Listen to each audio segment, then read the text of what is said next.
En Radio Inter, todos los domingos de 4 a 5 de la tarde, tiene una cita con la historia con Pío Moa y con Javier García Isaac. Cita con la historia. Presenta Javier García Isaac.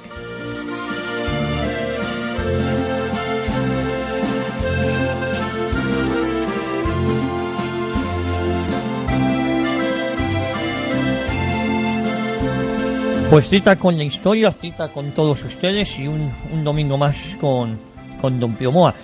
Lo primero, agradecerles a todos ustedes su fidelidad y sus notas de apoyo a través de las redes sociales, de Facebook, de Twitter, de email, de WhatsApp, que nos mandan todas las semanas. Y la verdad es que, muy sinceramente, en mi nombre, en el nombre de don Pío Moa, agradecerles su fidelidad y en la medida de lo posible que sepan, porque ya nos están preguntando sobre la próxima temporada, que vamos a continuar con ustedes. Veníamos anunciando hace algunas semanas hablar sobre lo que se denominó el tesoro del yate Vita. El Vita, ¿no?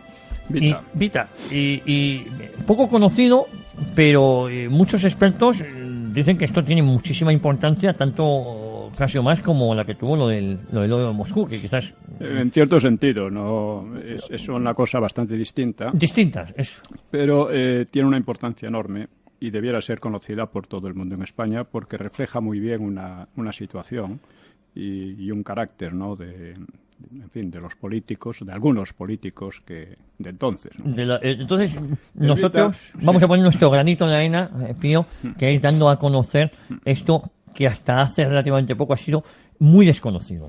Sí, bien, es un episodio que más o menos la historiografía izquierdista o progresista, lo de la memoria histórica, procura pasar de puntillas por él. Sin embargo, es uno de los episodios de la guerra más reveladores, ya digo, por el carácter de los políticos implicados y casi en gran medida del Frente Popular. Y todo el mundo debía conocerlo, repito, porque es definitorio y porque, como decía Cicerón, si ignoras lo que ocurrió antes de que nacieses, siempre serás un niño. Y un pueblo infantilizado siempre será fácil de manipular por los demagogos. Y condenado a repetir los errores. Así que vamos al grano. Al tema. ¿Qué es lo que sucedió? ¿Qué es lo que llevaba ese yate? En febrero del 39, ya estaba terminando la guerra, pues en el Havre de Francia, el puerto de Francia, se embarcó en el yate Vita un inmenso tesoro, con rumbo a México. Se embarcó por orden de Negrín, que todavía era jefe de gobierno del Frente Popular. Este tesoro nos plantea un problema y es ¿a cuánto ascendía? Digo que es un problema porque nunca se sabrá, ya que no se hizo nunca un inventario completo. Únicamente, digamos, Amaro del Rosal, que era el presidente de lo que llamaban la Caja de Reparaciones, que ya hablaremos de ella, pues reproduce un inventario muy parcial, que incluye depósitos del Banco de España de gran valor, Monte de Piedad de Madrid de gran valor, Monte de Piedad y depósito del Banco de España, Monte de Piedad y depósito del Banco de España de gran valor. Son apartados distintos, son maletas.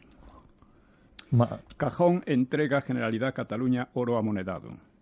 Depósitos de bancos y reliquias del patrimonio real, todo el joyero de la Capilla Real y el célebre clavo de Cristo.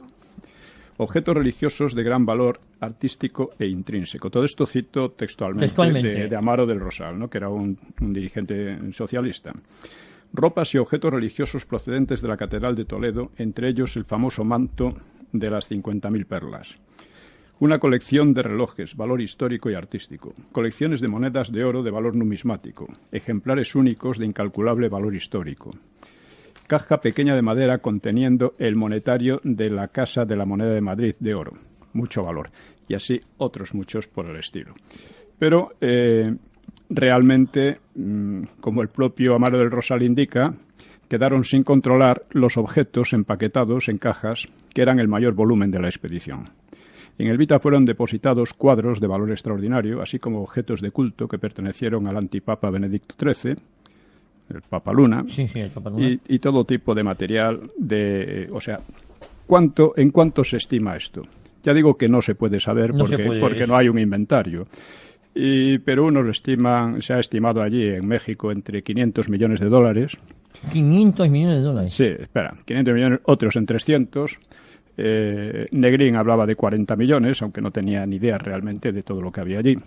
Y, en fin, hay otras estimaciones. 500 millones de dólares es prácticamente imposible, porque eso es prácticamente todo lo que gastaron, por ejemplo, los nacionales en armas durante toda la guerra, ¿no? Es una cantidad excesiva. Pero es indudable que fue enorme, probablemente de 100 o 200 millones de dólares, pero vamos, son estimaciones así. Y fíjate, Pío, llama la atención que en febrero del 39 Negrín da órdenes de patrimonio español, patrimonio de todos los españoles, embarcarlo en este yate cuando ya la guerra estaba perdida. Sí. ¿Y con qué finalidad se llevan este...? Ahora lo veremos. La finalidad teórica era la de ayudar a los exiliados. Pero importa también señalar que si no se hizo inventario es por algo. Claro. O sea, un inventario que podía caer en manos de los nacionales habría dado lugar a la reclamación de todos aquellos bienes. Claro, ¿no? Que son bienes que fueron expoliados es interesante señalar. Vamos a la caja de reparaciones. La caja de reparaciones fue el expediente burocrático con el que se justificaron todo tipo de saqueos. Teóricamente era una justificación para apoderarse de los bienes de los llamados fascistas o de los desafectos al régimen, ¿no? Pero eso era solo, aparte de que eso era ilegal, claro está, pues era solo un expediente, un pretexto. ¿No? No hay más que ver, por ejemplo, que la gran cantidad de alhajas que se llevaron de los Montes de Piedad. Los Montes de Piedad era donde depositaban sus alhajas la gente pobre, la gente humilde, para conseguir un préstamo, ¿no? Entonces, esto las empeñaban, ¿no? Las empeñaban, sí. Y con ellas se quedaron como se quedaron desterrajaron las cajas de seguridad de los bancos, obligaron a la gente a entregar divisas y oro, todo lo que tuvieran, por una orden, por una ley del ministerio, ministerial, Y todo eso fue lo que llevó a lo que llamaban la caja de reparaciones, que servía para todo. Bien, como digo, no se hizo inventario por razones muy, muy lógicas.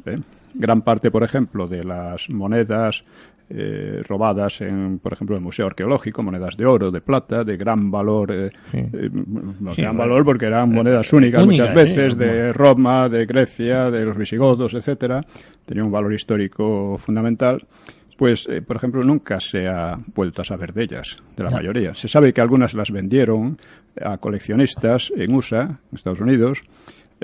Otras parece ser que fueron fundidas. Sí, yo había oído que el gobierno, con la complacencia del gobierno mexicano de la época, que si no me equivoco no reconocía al gobierno nacional. No, claro, entre otras cosas por eso. Claro. Entre otras cosas por eso. Pero lo que es interesante es que una vez llegado el barco del tesoro podríamos llamarle, a México, Prieto, otro líder socialista, se lo quita limpiamente a Negrín. No, eran enemigos, de todas formas. Prieto y Negrín no tenían muy buenas relaciones, ¿no? No, pero es interesante porque ello dio lugar a una serie de cartas que se conservan, se han publicado. Yo esto lo he tratado en los mitos de la Guerra Civil con cierta amplitud, ¿no? En tu libro, sí. Entonces, el libro que hay que recordar que se acaba de lanzar la reedición con gran éxito. Exactamente. Bien, entonces Negrín, claro, escribe. Primero hay un cruce de cartas en los que se acusan mutuamente de la pérdida de la guerra, ¿no? Negrín dice que la culpa es de gente que le había estado saboteando por debajo y por detrás, etcétera. Prieto dice que la culpa es de Negrín, absolutamente, etcétera. Pero Negrín solicitaba a su querido amigo Prieto una entrevista para arreglar un negocio algo oscuro. Prieto rechazó la entrevista y la amistad y admitió solo un contacto epistolar. El fondo de la cuestión lo expone así Negrín. Cito. Sí. Queda un asunto esencial. En marzo de este año, el ministro de Hacienda, Méndez Aspe, de acuerdo conmigo y conforme a un plan minuciosamente estudiado y preparado desde hacía mucho tiempo, trató de asegurar en países o por procedimientos en que nuestros derechos o los recursos del Estado republicano no pudieran ser puestos en peligroso litigio, todos los medios utilizables para remediar en lo posible el infortunio de nuestros camaradas de la emigración. Gracias a nuestra previsión y diligencia, han podido salvarse elementos tales que, en su cuantía, No lo hubieran soñado quienes hace 2 años aseguraban que la guerra estaba a punto de terminar por agotamiento de nuestros recursos y daban el insensato consejo, cuando aún la guerra podía y debía ganarse, de situar fondos en el extranjero, por estimar seguramente un desenlace contrario, sin reflexionar que el sigilo de tales movimientos es muy difícil guardarlo y que el conocimiento de tal medida hubiera tenido resultados catastróficos. Es decir, él organizó un saqueo en todo el país, pero sin sacar, de momento, todo eso al exterior. Porque si lo sacaba al exterior, claro, los nacionales de una manera u otra, además eso pasó con otras requisas de estas, ¿no?, que efectivamente las reclamaron los nacionales y le fueron devueltas, ¿no? Dice, por fortuna, dice Negrín, la decisión sobre esta materia estuvo en manos de hombres no impulsivos, precavidos, además, contra la improvisación incompetente y amantes de la cavilación, del estudio y del asesoramiento técnico. Está siendo muy claro. Dice, así, con cautela y rapidez, sin precipitaciones ni atolondramientos, se ha podido salvar lo que se ha salvado, resguardado por una posición jurídica lo más sólida dentro de lo viable. Llama salvar a un robo, a un saqueo sistemático, vamos. Sí, sí. Dice, claro, lo salvado con tan sagaz previsión fue una ingente suma de obras de arte, joyas, metales preciosos y valores diversos, mediante la requisa y el pillaje de templos y de bienes privados. Ya el 3 de octubre de 1936... el Gobierno emitió un decreto obligando a los particulares a entregar al Banco de España y sus sucursales todo el oro y las divisas y valores extranjeros de que dispusieran. Los desobedientes serían perseguidos por delito de contrabando y considerados enemigos del régimen a todos los efectos, cosa peligrosa en extremo, claro. En primer lugar, les quitaban todos sus bienes y podían fusilarlos con mucha facilidad, ¿no? Esto ya en octubre del 36, es decir, al poco de comenzar... Al poco de comenzar la guerra. Si Negrín era previsor, eso no cabe la menor duda, ¿no? La presentación era buena, sus credenciales... Claro, otros muchos decían que había que llevar eso al extranjero y tal, pero decían, no, todavía no. Si ganamos la guerra, pues mira, era más o menos la idea de Negrín. El escritor mexicano Alfonso Junco señala cómo, al acercarse los nacionales a Madrid el 6 de noviembre del 36, Méndez Aspe, que era el director general del Tesoro, mandó vaciar las cajas de seguridad del Banco de España, unas 4.000 y 2.000 depósitos de alhajas, después las cajas de los demás bancos.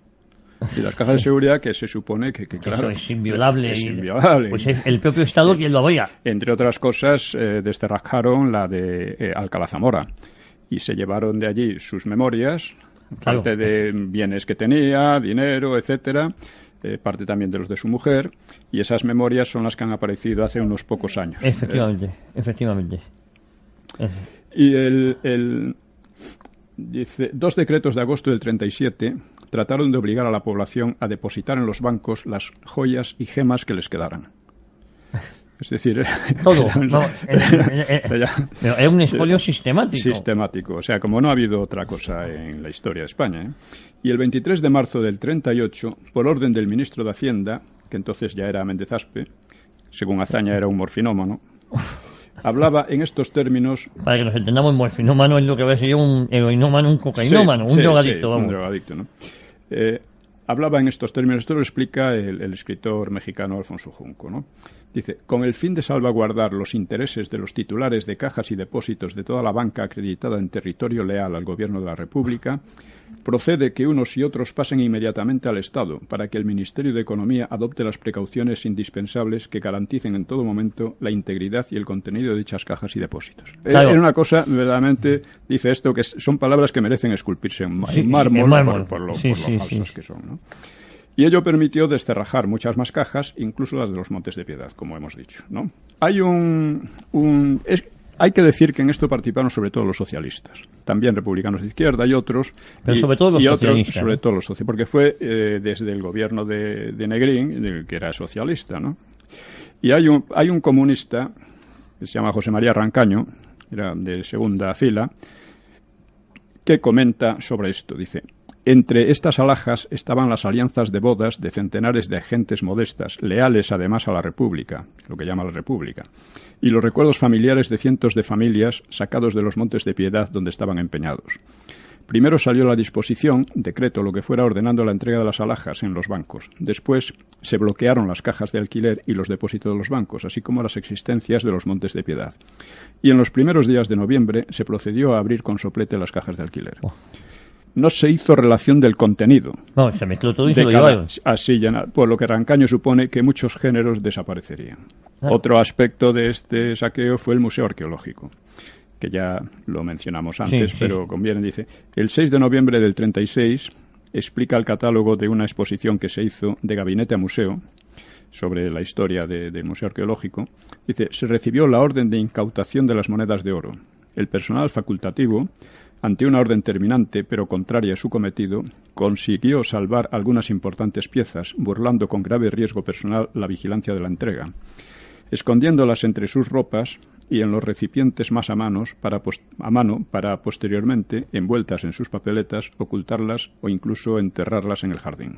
Las monedas de oro incautadas fueron 2.796.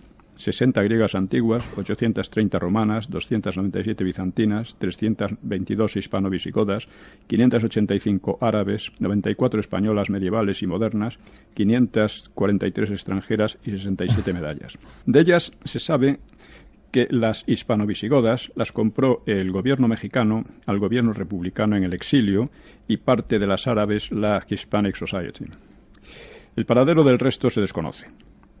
Se desconoce. Quien dirigió esto fue el intelectual marxista Wenceslao Roces, que era a la sazón director de Bellas Artes, quien se presentó en el museo al mando de unos milicianos para efectuar la faena. Y como dice Negrín, realmente tenía aspiraciones todavía más vastas. O sea, lo dice Rivas Cherif, el cuñado de Azaña, en su biografía de Azaña. Dice, ya en el exilio, en febrero del 39, el ministro Méndez Aspet, por orden de Negrín, claro, se presentó con la pretensión de que el presidente, o sea, de Azaña, le firmara 2 decretos. El uno, enajenando todos los bienes muebles e inmuebles del Estado español en el extranjero a una sociedad anónima. El segundo, cediendo a la Unión Soviética en no sé cuántos millones unos barcos surtos en puertos rusos, detenidos, creo, en prenda de deudas de material de guerra. Azaña rubricó el segundo, pero se negó resueltamente a hacerlo con el primero, o sea, con todos los bienes muebles e inmuebles del Estado, pese a presionarle también el jurista Sánchez Román, que había elaborado el programa del Frente Popular para las elecciones del 36. Y luego había rehusado firmarlo, por cierto. Sí, luego había rehusado firmar el programa que él mismo había hecho. Y es que Azaña, observa expresivamente Rivas, a Azaña le repugnaba profundamente el aparecer a última hora como salteador de unos bienes pertenecientes a la nación. Claro, por lo menos tuvo un... Pero Negrín no tenía ningún problema. No, Azaña tuvo ahí un mínimo acto de dignidad. Sí. No, mínimo, Azaña no era un ladrón. No, cosa que estos otros sí lo eran. Sí, el mismo Azaña describe la política republicana en sus diarios, está quejando constantemente, dice, es una política tabernaria de amigachos, incompetente, de codicia y botín sin ninguna idea alta. Lo dice él de los propios republicanos. Es buena esa definición. Y antes de la guerra, bastante antes de la guerra. Cuando llegó la guerra, pues debió de ser terrible, porque lo estamos viendo, ¿no? Pero... Y Negrín, en cambio, se jactaba. Dice, nunca se ha visto que un gobierno o su residuo, después de una derrota, facilite a sus partidarios, como lo hacemos, medios y ayuda que ningún Estado otorga a sus ciudadanos después de una victoria. O sea, son palabras difíciles de creer si no las hubiera dicho él mismo, las hubiera escrito él mismo. Es que es muy duro lo que aquí se dice, ¿eh? Sí, y bueno, no, es que ha sido así, está documentado y está documentado en sus propias cartas, en el intercambio que tuvo con Vamos, Prieto, que se sentían orgullosos de este tema, no era algo de lo que... Sí, bueno, no tan orgullosos, bueno, pero él lo trataban, procuraban que esto no trascendiera. No trascendiera. Llegó a trascender, pero claro, Negrín quería recuperar el oro, ¿no? Vamos a recuperar el tesoro, ¿no? Sí. Y Prieto, por supuesto, no estaba dispuesto a cedérselo de ninguna manera. Dice, hubo diversos tesoros así acumulados. Por ejemplo, en Guipúzcoa, Vizcaya y Santander se acumuló una gran masa de bienes de este tipo, que fue embarcada en Santander cuando iba a caer en manos de Franco. Probablemente el buque navegaba hacia la Unión Soviética, pero los bancos afectados reclamaron, y al arribar el barco al puerto holandés de Flesinga, el cargamento fue embargado y sus propietarios pudieron recuperarlo. Quedó de relieve entonces la necesidad de buscar un país inmune a tan peligrosos litigios, como decía Negrín. Claro. ¿Verdad? Que decía que hay que evitar que nos lo quiten legalmente. Y ese país podía ser la Unión Soviética o bien México. México estaba sometido, de hecho, a un régimen de partido único, con era una corrupción institucionalizada. Bueno, claro, el PRI, ¿no? Ahí hasta hace... Sí, fue así, ¿no? Era el ideal. Partido de Pancho Villa, de Emiliano Zapata, si no me equivoco. Sí, no, pero esto ya es posterior. Del Partido Revolucionario Institucional. Pero que lleva la revolución institucional. ¿no? Sí, es casi una contradicción, ¿no? Sí. Entonces, México era el ideal, porque resultaba difícil alcanzar la Unión Soviética a través de países poco favorables y del bloqueo franquista, ¿no? Porque los barcos nacionales estaban interceptando siempre que podían a los barcos del Frente Popular. De estos depósitos, uno de ellos, aunque no el único, uno de los mayores, fue el del Yate Vita, que, como decimos, fue allí. Y Negrín se lamentaba a Prieto, diciéndole lo que estos hombres previsores que habían organizado todo aquel saqueo sistemático, no supieron adivinar, ni para ello existe reactivo que lo delate, es hasta qué punto la infidelidad y deslealtad de unos guardianes podrían malograr sus cálculos. La situación resultante de nuestro error ha sido que una buena parte de esos caudales, por la intervención personal de usted o por su consejo, se encuentra hoy no sabemos ni en qué manos ni en qué sitio bajo su custodia o a sus órdenes. Eso se decía Negrín a Prieto. Dice, le ruego a usted que me comunique si está dispuesto a dar las órdenes o consejos procedentes para que las cantidades, valores y objetos detectados sean puestos a la disposición de las personas responsables de su envío y gestión. Un tal doctor Puche y Méndez Aspe, ¿no? ¿Y estos dos estaban ya en México? Todavía no. Sí, Puche estaba en México. En México. Sí, dice, ante este doctor Puche y ante Méndez ha manifestado usted, se refiere a Prieto, después de negarse a dar cuenta de la situación de los fondos, que este es un asunto que lleva usted directa y personalmente y que nada hará sin recibir determinadas instrucciones. Claro, ¿de quién podía recibir instrucciones cuando ya no había nadie? Claro, sí. Le dice Negrín a Prieto, promueve usted una reunión de los diputados aquí presentes y elude el invitar a nuestro compañero señor Bujeda, quien, experto en algunas cuestiones que allí se tergiversaron, podía haber aclarado los hechos y desbaratado sus planes. Les insinúa que mi acogida en los círculos oficiales y altas esferas de México parece haber sido fría y poco cordial, cosa del todo falsa, dice él. Abusa del deslumbramiento que su imponente personalidad y prestigio produce en ciertos bienaventurados amigos. Aprovecha el natural descontento de los que no comprenden cómo, habiendo fabulosos tesoros, han de sufrir privaciones. Claro, porque teóricamente esto tenía que repartirse entre los exiliados, pero en México, ya veremos cómo se repartieron, ¿no? Pero aún así es un expolio al patrimonio nacional español. Sí, por supuesto. Aunque fuera para exiliado, pero hay que decir, es importante señalar esto. El patrimonio histórico artístico español ha sufrido 3 enormes devastaciones en los últimos 2 siglos. El primero fue en la invasión napoleónica. O sea, fue una cosa terrible lo que destruyeron, lo que saquearon, lo que se llevaron. La llamada Guerra de la Independencia. La Guerra de Independencia. El otro fue en las desamortizaciones de Mendizábal y de Madoz, ¿no? En estas desamortizaciones, pues se perdieron, bueno, ya fue una cosa tremenda porque quedaron abandonados edificios magníficos, monasterios, se destruyeron archivos, bibliotecas, se dispersaron, fue una cosa terrible. Y la tercera fue la Guerra Civil. O sea, España sigue siendo uno de los países del mundo con un tesoro artístico histórico más importante. Después de todo esto, claro, es lo que uno tiene. Claro, y de la Guerra de la Independencia ya sería otro tema, pero tampoco hemos recuperado nada. Sí. No, otra parte de esto fue el envío de los cuadros del Museo del Prado fuera, que esto requiere otro análisis, otro programa. Requiere otro programa porque se presenta como salvamento de los cuadros del Museo del Cuadro. Entonces, como veremos en su momento, fue exactamente lo contrario. Fue una cosa muy parecida a lo del Vita. Lo que pasa es que no llegó a buen fin. Fue, el envío fue detenido en Suiza y allí tuvo que volver. Menos mal, que así está el... Menos mal. El propio Azaña estaba horrorizado de lo que estaba haciendo, ¿no? Los diarios de Azaña, en los momentos en que está a punto de cruzar la frontera, que están llegando los nacionales son tremendos, ¿no? Son de obligada lectura, porque estaba absolutamente angustiado, ¿no? Porque aparte de que él fuera uno de los grandes causantes de la guerra, que lo fue indudablemente, era un hombre en muchos sentidos más honrado. Más honrado, no era un ladrón al uso. No estaba dispuesto a saquear al país. Porque esto, hay que decir que está un saqueo a los propios españoles, independientemente de los fines, pero no está justificado el robar patrimonio nacional, ¿no? Bueno, Prieto lo que hizo fue simplemente ponerse de acuerdo con Cárdenas, que era el presidente mexicano y que era, bueno, como todo el régimen, muy corrupto, y entonces se quedó con el material. A Prieto le llega el material, Negrín se queda sin nada cuando es Negrín el artífice de todo este expolio. Eso es. Allí, para los dirigentes exiliados, era muy importante seguir controlando al resto de los exiliados. Esto solo podían hacerlo ofreciéndoles dinero, ¿no? Es decir, manejando aquellos fondos que se habían llevado. De hecho, Negrín montó un servicio, se llamaba Servicio de Evacuación de Republicanos Españoles, el SERE.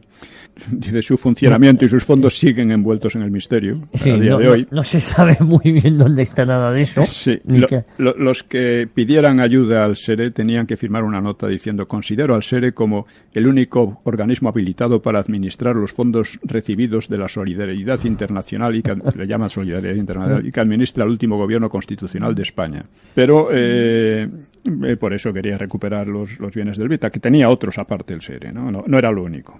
En cambio, Prieto dijo, pues ahora voy a disputarle la hegemonía sobre el exilio, y organizó un organismo de ayuda rival que se llamaba la JARE, la Junta de Auxilio a los Republicanos Españoles. La JARE tuvo una vida muy tormentosa.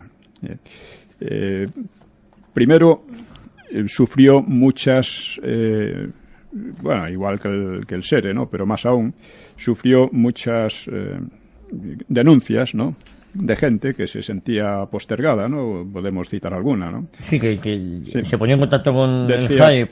Sí, decía, por ejemplo, Abad de Santillán, comenta un poco todo este ambiente, ¿no? Un ambiente un poco sórdido, ¿no? Dice, el mito de la resistencia con pan o sin pan, con armas o sin ellas, que era lo que decía el gobierno de Negrín, que había que resistir como fuera para enlazar al final con la Guerra Mundial, que es lo que aspiraba. Dice, era solo la ambición de disfrutar solos del botín logrado con nuestra derrota, que era su victoria. Dice el anarquista Santillán. Y con esos millones de la España despojada y escarnecida, se comprarán conciencias y plumas que por encima de tanta tragedia, de tanta suciedad, elevarán a los afortunados a un pedestal de héroes. Lo dice Abad de Santillán en el libro ¿Por qué perdimos la guerra? Un coronel republicano escribía a Prieto, ya desde el exilio, quejándose por las arbitrariedades en la administración de un dinero que al Tesoro español pertenece, dando preferencia a las queridas amigas y cómplices de gobernantes.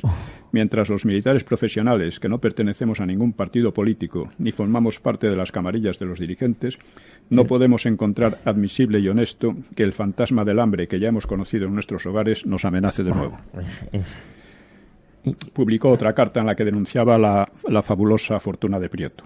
Fíjate, es curioso, Negrín es el SERE, Prieto es el JAE, es decir, al final queda esto en una disputa casi personal, ¿no? Sí, bueno, evidentemente. Cada uno de ellos quería controlar al exilio, ¿no? Y la manera de controlar el exilio era controlar las ayudas o los bienes, sí. Claro. Otro dirigente socialista, porque entre ellos también había grandes problemas, ¿no? Máximo Muñoz acusó a Prieto de haber abandonado su suerte a infinidad de refugiados, mientras su círculo de íntimos creaba una exhibición de insólitas fortunas, surgiendo sujetos tan listos que habían logrado ahorros, entre comillas, fantásticos en una guerra en la que el pueblo español no ahorró su sangre. Y daba cuenta con nombres y apellidos de personajes que habían amasado grandes fortunas con el denominador común de que todos fueron incondicionales de Prieto. Pues si te parece, Pío, lo dejamos aquí y nos vamos un minutín a publicidad. De acuerdo. Y mi consejo, no se mueva nadie, continuamos aquí con Pío Moa hablando sobre el tesoro del yate El Vita. Se lo dije, íbamos a estar fuera un minutín, ya estamos aquí de vuelta. Y con este apasionante relato que nos está contando hoy don Pío Moa sobre el tesoro, la fortuna del yate El Vita. El yate Vita. El yate Vita. El Vita. No. Suena como a Evita. Es que se decía el tesoro de Elvita. El tesoro del Vita. Del Vita. Del Vita, yate Por eso digo del yate Vita. Claro. Bueno, pues el caso es que entre tantas denuncias que hubo además escándalos como acusaciones de que se estaba fundiendo monedas, medallas de oro a fin de poder venderlas y que no se pudiera identificar su procedencia, ¿no? Pues esto dio lugar a que el gobierno mexicano metiese la mano de una vez, claro.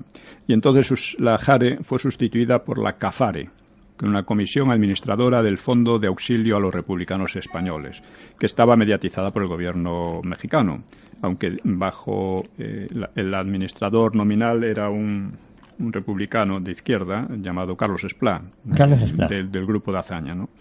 Que ya había estado también en la JARE. Luego hablaremos de otro, que era también de los que administraban esto, que luego sería Andreu Abelló, que sería senador en la transición y otras muchas cosas, y que tiene un historial muy interesante. Prieto, además, se hizo, aparte del Tesoro del Vita, se hizo con valores a disposición del embajador en Washington, que era Fernando de los Ríos, y de la reventa a México de un importante material aéreo comprado por el Frente Popular en USA, ¿no? Eran 15 aviones Belanca y 150 motores de aviación. Así que... y 3 aviones Boeing.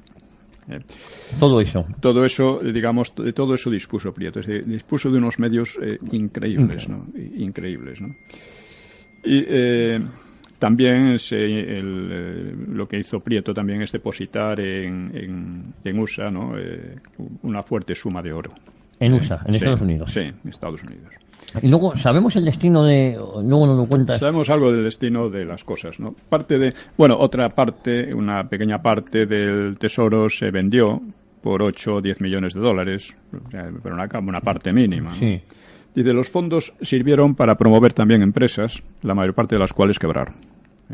Y algunas inversiones de tipo cultural o asistencial, alguna muy interesante. No todo fue absolutamente... Bueno, fue negativo desde el principio, pero tuvo alguna derivación.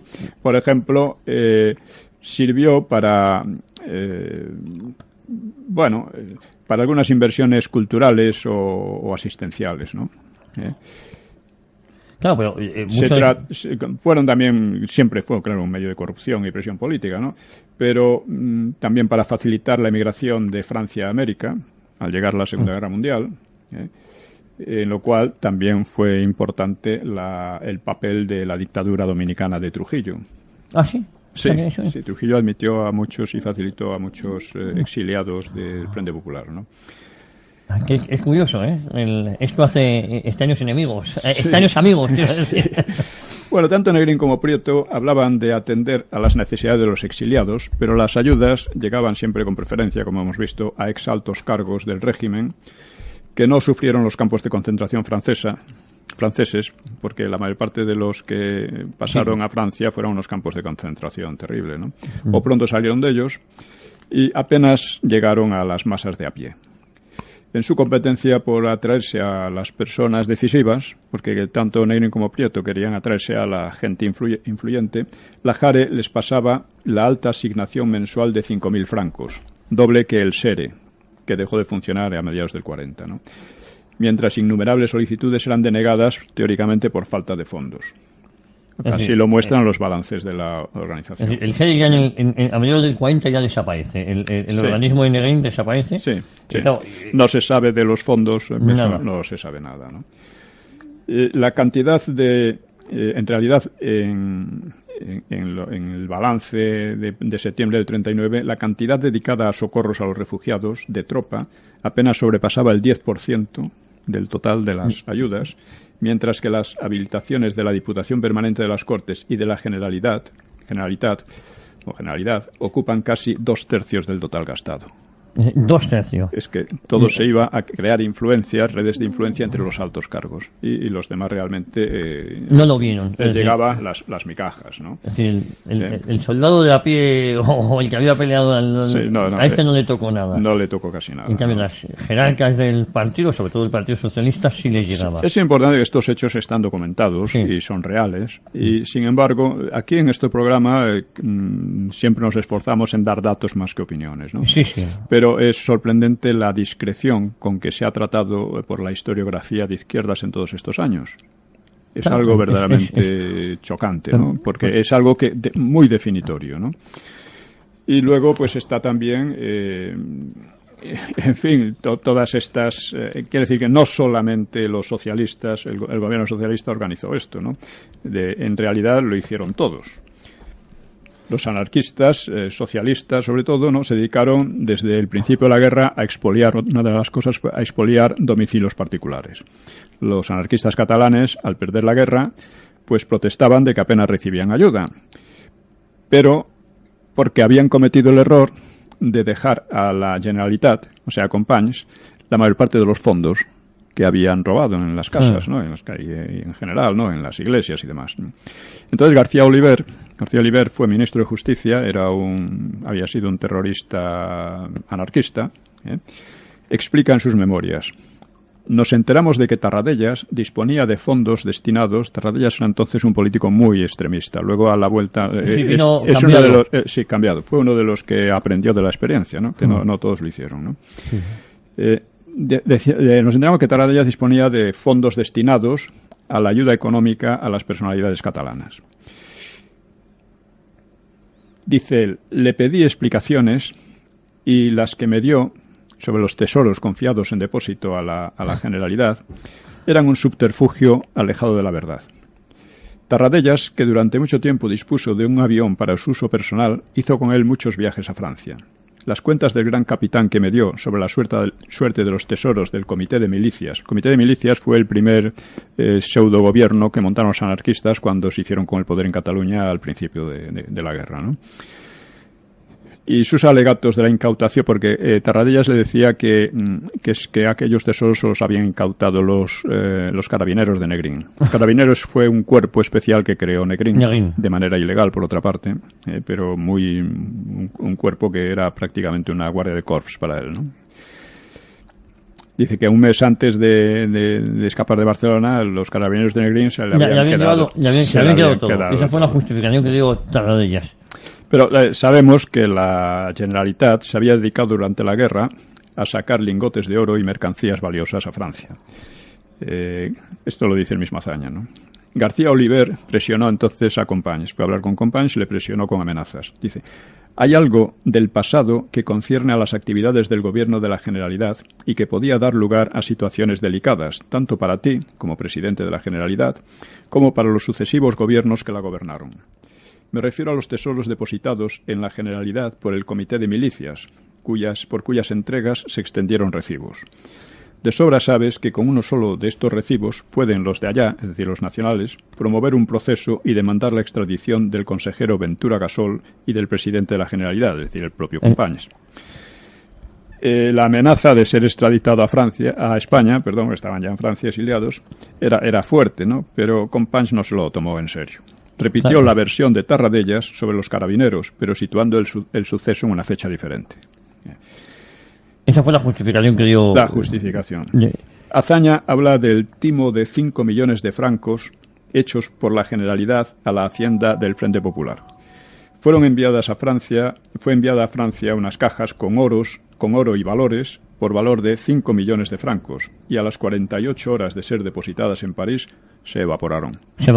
Directamente. Lo dice, o sea, los de Companys y los suyos los habían apropiado, ¿no?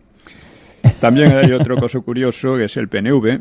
El capitán del barco del Vita, que llevó el cargamento a México, pues era simpatizante del PNV, y el PNV trató de apoderarse de él a través del capitán, pero no lo consiguió. No lo consiguió. Entonces, una rapiña. Claro, todos estaban en el exilio, todos habían llevado, o sea, el dinero que habían sacado de Vizcaya y de tal, y a través de Santander, al terminar, según avanzaba la guerra en el norte, pues claro, les fue incautado en el puerto de Flesinga, porque los propietarios legítimos lo reclamaron, entonces se habían quedado sin gran parte de eso. Entonces estaban... El PNV, por otra parte, se dedicó durante un tiempo a buscar ayuda tanto en la Jare como en el Sere. Y decían ellos mismos, dice, así podemos comer a dos carrillos. Una expresión suya, una expresión suya. Claro, esto los otros no lo consintieron. Y al final terminaron, sobre todo, trabajando para el FBI, es decir, que les pagaba muy bien, y espiando al resto del Frente Popular. Es decir, claro, los que estaban exiliados, pues eran comunistas, socialistas, etcétera, y Estados Unidos consideraban al PNV, porque no se habían dado cuenta del todo de la traición del PNV durante la guerra en Vizcaya y en Santoña. Y entonces estaban allí como camaradas, amigos, tal, todos se llevaban muy bien. Y el PNV trabajando para a continuación pasaba la información de todo lo que había a la CIA al FBI. Al FBI. La CIA, más tarde a la CIA. La CIA no existía todavía, ¿no? Entonces, yo creo todo este conjunto de hechos. Bueno, hay otras cosas más. Este Rancaño, por ejemplo, tiene Rancaño, que es comunista. Los comunistas, en general, yo creo que fueron bastante más honrados, ¿no? Sí, bastante más honrados. Los socialistas que fue un mal de rapiña. No hay que olvidar, además, que quien mandó el oro español a Moscú no fueron los comunistas, fueron los socialistas. Fueron los socialistas, efectivamente. Negrín y Largo Caballero, fundamentalmente, y Prieto. Fueron los tres los que mandaron los responsables del envío. Es verdad que los comunistas a lo mejor se robaban, esto sí lo podían repartir entre el partido, pero... No robaban demasiado. Los comunistas eran mucho más serios que los demás. Eran los únicos que tenían una estrategia. Y todo su empeño era apoderarse, o sea, dominar el ejército y la policía, porque pensaban... en el momento en que venzamos, nosotros vamos a tener que imponer nuestra dictadura, y eso es necesario y se hace por la fuerza, por la fuerza militar, ¿no? Que es lo que han hecho siempre, por otra parte, ¿no? Y los socialistas que veían esto ya perdido desde metida en la guerra, lo que querían es a ver cuánto podían conseguir, ¿no? Pues Rancaño explica pues cómo, por ejemplo, cuando los nacionales estaban llegando a la frontera con Francia, pues a ver si encuentro aquí el material, porque es una cita muy interesante y muy ilustrativa, ¿no? Sí, ya los nacionales acercándose a la frontera con Francia, en Figueras, dice Rancaño, pude ver el espectáculo de un ministro, era Méndez Aspe, morfinómano según Azaña, rodeado de funcionarios y otras gentes en una lucha angustiosa contra el tiempo, deshaciendo relojes y echando a un lado las tapas de oro o plata y la maquinaria al suelo, destripando alhajas de toda clase, metiendo en maletas y cajas, empaquetando, ocupándose él mismo de todo, dando voces, presa del mayor histerismo, porque se estaban acercando ya los nacionales. También estaban allí 17 o 18 cajas que componían, esto es muy interesante, que componían el depósito cerrado de los condes de Heredia Spínola en el Banco de España.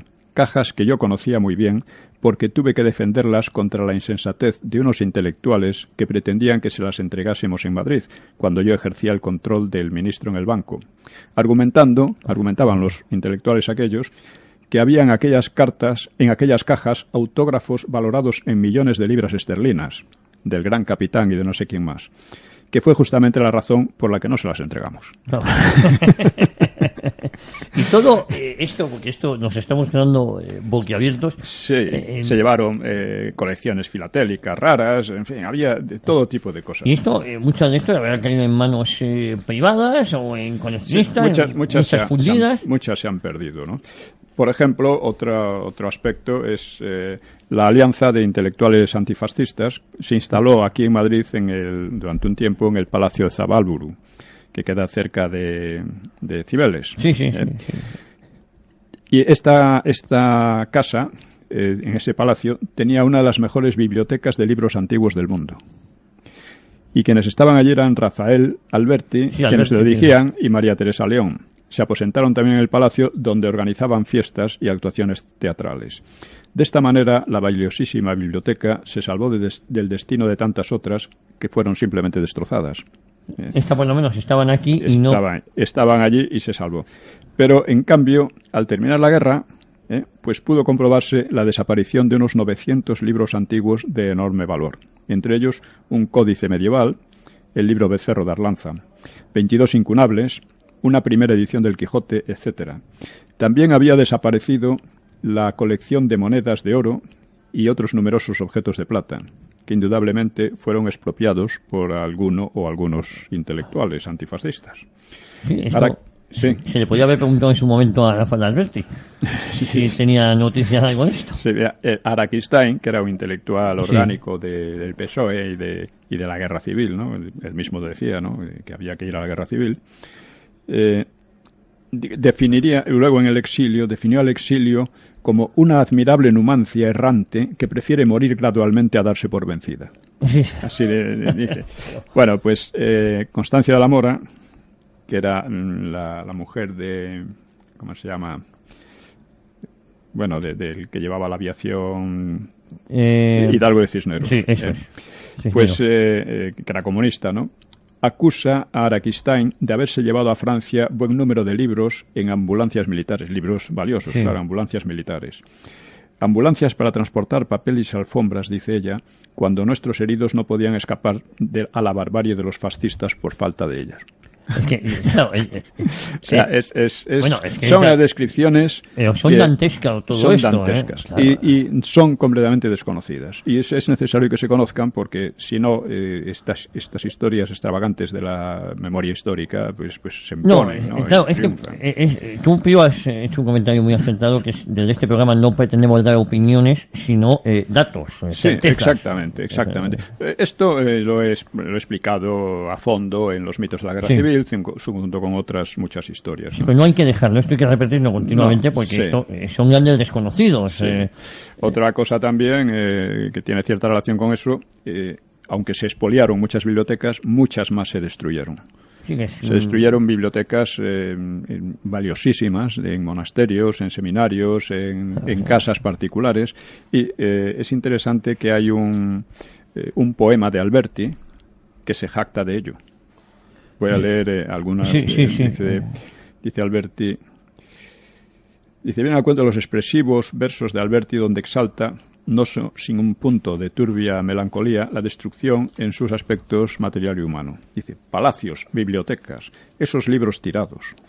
Estos inesperados retratos familiares en donde los varones de la casa, vestidos los más innecesarios jaeces militares, nos contemplan partidos, sucios, pisoteados, con ese inexpresable gesto fijo y oscuro del que, al nacer, ya lleva contra su espalda el muro de los ejecutados.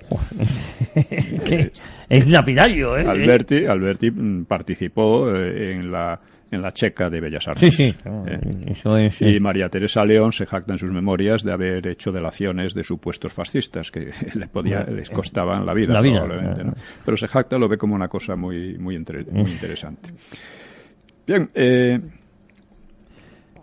hay además, la destrucción, se destruyeron archivos. En el Ministerio de Instrucción Pública se destruyeron 300 toneladas de documentación archivística.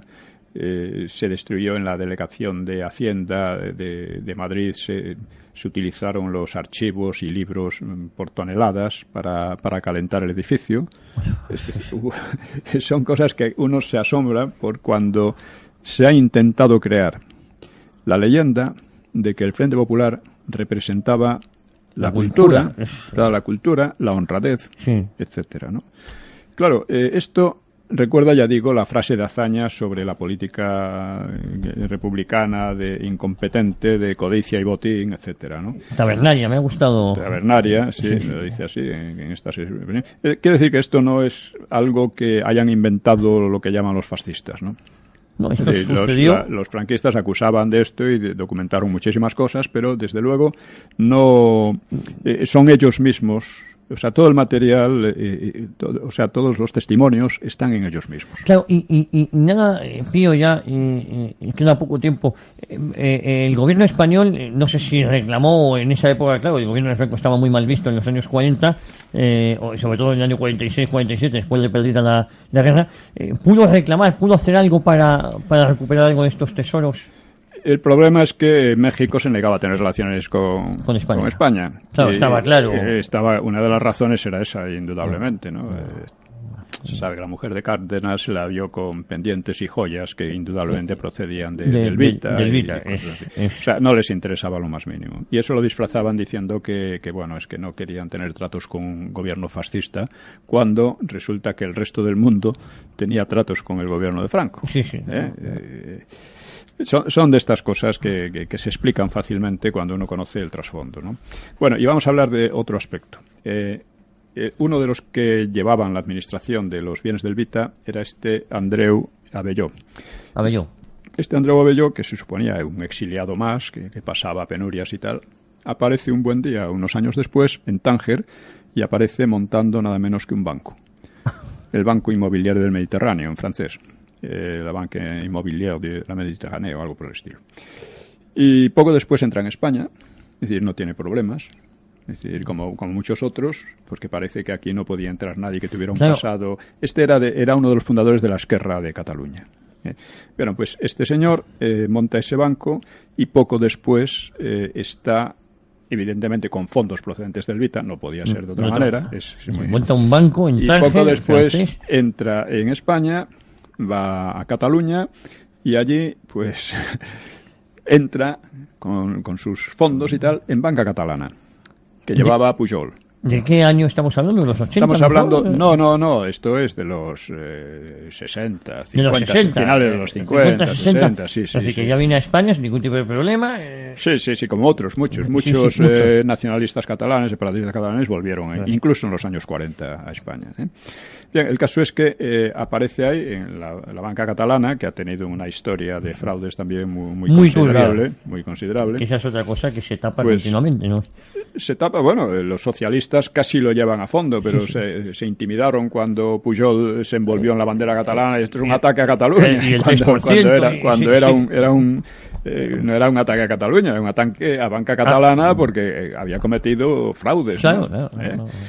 Pero eso, con lo de la bandera catalana, le sirvió entonces muy bien a Pujol. Sí. Entonces, este Andreu Abelló es curioso, estaba ya aquí, ¿no? Y cuando llega la transición se convierte en un político de altura. Él había sido uno de los fundadores de la Esquerra en 31 creo que fue, o 30, bueno, da igual. Y al llegar a la transición, pues es nombrado senador y es uno de los fundadores de uno de los dos grupos socialistas. Socialista. Sí. Él abandona la Esquerra y se mete en el Partido Socialista de Cataluña. Sí. Bueno, no se llamaba así entonces, era el PSUC, uno de los dos. No, el PSUC era comunista. Entonces se mete ahí y claro, si nos damos cuenta, el Partido Socialista de Cataluña, que ha llegado a tener muchísima fuerza. De todo el exilio, mal llamado inmigración andaluza, no es ha sido durante todos estos años pues una fuente de separatismo. Sí, claro. Es decir, realmente la dirección del partido era nacionalista. Sí. Entonces, ahí yo creo que se puede ver, es una hipótesis, pero parece bastante razonable, se puede ver una maniobra ya pensada desde pronto para desarrollar un partido socialista en Cataluña que al mismo tiempo fuera nacionalista. Claro, tenía el problema de que las masas normales de allí pues no eran nacionalistas. No, y además era mucho andaluz que habían ido... Andaluz y no andaluz, y catalán, había de todo, ¿no? Sí. Pero estos consiguieron apoderarse o influir de manera decisiva en la directiva del partido. Y esto ha llevado a la larga a la situación en que hoy estamos, efectivamente. Bueno, hoy están casi en ruinas. No en trámite de desaparecer, pero en todo este periodo han conseguido meter en las masas, digamos, populares, ¿no?, una mentalidad pronacionalista, en gran parte de ellas. Sí, señor. Hay muchos de esos que llamaban charneos que hoy día gritan más que nadie en favor de la separación, de la secesión. Pero fíjate, yo, conociendo muchos amigos de mi familia es catalana, ahí votaban al Partido Socialista Catalán pensándose que eran los que mejor defendían a España. Sí, muchos lo pensaban. Y votaban a Maragall de alcalde pensándose que era la españolidad. Yo desde fuera, vosotros vivís ahí, lo veis así, yo no lo veía tan claro como así se ha demostrado luego, ¿no? Pues yo, para terminar, porque ya no queda tiempo, ¿no? 4 minutos nos quedan. 4 minutos, bueno, ya. Entonces todavía podemos todavía. Alguna cosa más. Quiero resumir la situación. Elvita fue uno de los mayores expolios, de los mayores robos, que tuvo dos facetas. Primero, fue robado por Negrín sistemáticamente, ya desde el principio de la guerra. Era un hombre previsor, como él mismo dice. Y luego se lo llevó, se lo quitó, literalmente, Prieto, se lo quitó en sus narices, en México, poniéndose de acuerdo con Cárdenas, que era el presidente mexicano. Cárdenas. Eso es. Todo esto es una labor entre socialistas, que al mismo tiempo trataban de llegar de atraer a algunos otros, ¿no? Porque iban como gobierno republicano o como defensores del gobierno republicano, de la República en el exilio, todos estos montajes que se hicieron, ¿no? Por eso estaba Carlos Esplá, junto con Prieto estaban Esplá y Andreu Abelló, que eran los que un poco dirigían lo fundamental de la Jare, ¿no? Eso es. Y que cada uno de ellos pues sacó una tajada impresionante. Pero fíjate, esto ya de las familias socialistas ya viene de antaño, ¿eh? Sí, viene de antaño. Bueno, entonces de repente cuando llega el año 1900, ya en la transición, cuando los socialistas se acercan al poder, se acercan con una consigna: 100 años de honradez y firmeza. 100 años de honradez y firmeza. Firmeza no la tuvieron porque, así como los comunistas hicieron oposición a Franco, los socialistas una oposición muy dura en muchos aspectos, o sea que hay que apreciar. Costó pues años de cárcel, fusilamientos y tal. Los socialistas prácticamente desaparecieron, o sea que firmeza no mucho. Y en cuanto a la honradez, pues la podemos ver aquí, es uno de los ejemplos. Hay otros más, ¿no? Por ejemplo, en plena guerra, la familia de Negrín se benefició de la corrupción en las compras de armas a Polonia y sitios por la familia de Negrín. Así que los 100 años de su mujer, que era judía rusa, pues estuvo mezclada en todas estas cosas. Es decir, los 100 años de honradez del Partido Socialista Obrero Español no han existido. Pero yo quiero decir una cosa. ¿Por qué? Porque esto influyó muchísimo que llegara al poder, porque efectivamente la gente decía, esto es lo que necesitamos, esto es lo que necesitamos. El cambio, honradez. Exactamente, honradez y firmeza es lo que necesita España. Pero es que la gente no tenía la menor idea de la historia. Claro. Ni lo tenían los políticos, ni la UCD, ni los periodistas. Entonces, pues todo parecía perfecto. Parecía que no había ningún problema, que lo que decían era justo, que era real.